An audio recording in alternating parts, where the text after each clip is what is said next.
మీ car కి best ceramic coating premier care Apexer car detailing studio for contact.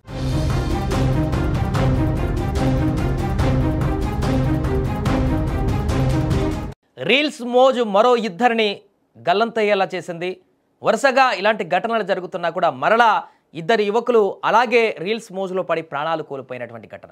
నేటి యువత reels పిచ్చిలో మునిగిపోయారు. Reels చేయకపోతే ఆ రోజులు గడవదు అనే స్థాయికి చేరుకుంటున్నారు కొంతమంది. ఈ నేపథ్యంలోనే రీల్స్ చేసే క్రమంలో అనుకోని ప్రమాదాలకు ప్రాణాలు కూడా పోతున్నటువంటి సందర్భాన్ని మనం చూస్తున్నాం. తాజాగా ఏపీలోని కడప జిల్లాలో రీల్స్ పిచ్చి ఇద్దరు యువకుల ప్రాణాలను బలికొంది. సరదాగా రీల్స్ చేద్దామని స్నేహితులతో కలిసి పెన్నా నదికి వెళ్ళినటువంటి ఇద్దరు యువకులు గల్లంతైనటువంటి ఘటన స్థానికంగా అక్కడ విషాదాన్ని నింపింది. కడప జిల్లా రామాంజనేయపురం దండోరా కాలనీకి చెందిన నరేష్, అశోక్ నగర్కు చెందిన రోహిత్ కుమార్లు నగరంలోని ఓ కళాశాలలో ఇంటర్మీడియట్ చదువుతున్నారు.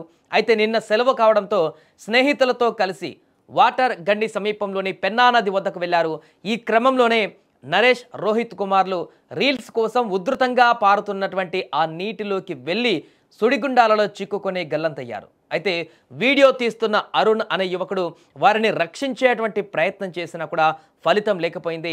తమ కళ్ళ ముందే స్నేహితులు కొట్టుకుపోతుంటే మిగతా వారు కన్నీరు మున్నీరుగా విలపించారు. ఇక సమాచారంతో ఘటనా స్థలానికి చేరుకున్న పోలీసులు గాలింపు చర్యలు చేస్తున్నారు. ఏదేమైనా కూడా మరొక ఇద్దరు ఈ రీల్స్ మోజులో పడి ప్రాణాలు కోల్పోయినటువంటి ఘటన అక్కడ ఒక్కసారిగా తీవ్ర విషాదంగా మారింది.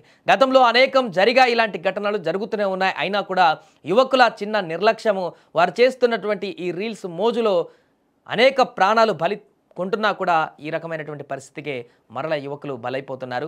తాజాగా జరిగినటువంటి ఘటన కూడా ప్రస్తుతము ఏదైనా నీటి ఉధృతి ఉన్నటువంటి ప్రాంతాలకు వెళ్ళినప్పుడు, సెలయేర్లకు వెళ్ళినప్పుడు, వాటర్ ఫాల్స్ దగ్గర ఉన్నప్పుడు ఖచ్చితంగా అక్కడ తీసుకోవాల్సినటువంటి జాగ్రత్తలు ఎలాంటివి అనేటివి పదే పదే పదే ప్రజలందరికీ గుర్తు చేస్తున్నా కూడా అదే తప్పిదం రిపీట్ అవుతూనే ఉంది. వీడియోలు తీస్తూ ఆ యొక్క వీడియో మోజులో పడి ఆ బ్యాలెన్స్ తప్పేటువంటి పరిస్థితి, ఆ వాటర్లో పడి ప్రాణాలు కోల్పోయేటువంటి పరిస్థితి. కొన్ని సందర్భాలలో ఈతగాళ్ళైనా సరే, ఎంత ఈత వచ్చినా సరే అక్కడ ఉన్నటువంటి వాటర్ ప్రవాహం అనేది సుడులు తిరుగుతూ మనిషిని అందులోకి తీసుకువెళ్ళి పూర్తిగా అందులో లాగేసుకునేటువంటి పరిస్థితి ఉంటుంది. కాబట్టి ఖచ్చితంగా ఎవరు కూడా ఇలాంటి వాటర్ ఫాల్స్ దగ్గర కానీ, ఇలాంటి నదుల వద్ద కానీ, ప్రవాహం ఉన్నటువంటి ప్రాంతాల వద్ద కానీ ఎట్టి పరిస్థితితో కూడా నిర్లక్ష్యం వహించకూడదు. అసలు అలాంటి పరిస్థితులు ఉన్నప్పుడు ఆ దరిదాపులో కూడా వెళ్లకుండా ఉండాలి. కాసేపు సేద తీరుదామని దూరం నుంచి చూసి అక్కడి నుంచి వెళ్తే బాగుంటుంది, కానీ ఎట్టి పరిస్థితుల్లో ఆ వాటర్లోకి దిగకూడదని పదే అధికారులు చాలామంది మొత్తుకుంటున్నా కూడా ఈ యొక్క మోజు, ఆ రీల్స్, తాత్కాలిక ఆనందం ఏదైతే ఉంటుందో ఆ యొక్క క్షణంలో ఇలా తీద్దాం రీల్స్, ఇలా వీడియో పెడదాం, అప్లోడ్ పెడదాం అనేటువంటి ఆ క్షణికావేశం ఏదైతే ఉంటుందో ఆ యొక్క క్షణికావేశమే చిన్న పాయింట్ వద్ద ప్రాణాలు కోల్పోయేలాగా చేస్తుంది. అది గమనించని, అది తెలుసుకోలేనటువంటి యువత అనేక మంది ఇలా వరుసగా ప్రాణాలు కోల్పోతున్నటువంటి ఘటనలు జరుగుతున్నాయి. తాజాగా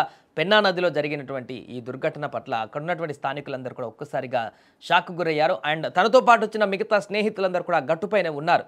తమ స్నేహితులు కళ్ళ ముందటే ఆ నదిలో కొట్టుకుపోతుంటూ మొత్తం గల్లంతైపోతుంటే కూడా ఏం చేయలేనటువంటి దుస్థితితో వారు అక్కడే ఉండి రోధిస్తున్నటువంటి పరిస్థితి ఏర్పడింది. ఇలాంటి పరిస్థితి మాకు వస్తుందని చెప్పేసి కూడా వారు ఊహించి ఉండరు. సరదాగా కాసేపు వద్దాం, అక్కడికి వచ్చి సేద తీరుద్దాం అనుకున్నారు, కానీ అందులోనే ప్రాణాలు కోల్పోవాల్సి వస్తుందని కూడా వారు కూడా ఊహించారు. అందుకే ఎప్పుడైనా ఫ్రెండ్స్తో సహా లేకుంటే ఇంకెవరైనా వెళ్ళినా కూడా ఇలాంటి పరిస్థితులకు నదులకు కానీ, వాటర్ ఫాల్స్ దగ్గరికి జాగ్రత్తగా ఉండాల్సిన పరిస్థితి ఉంది.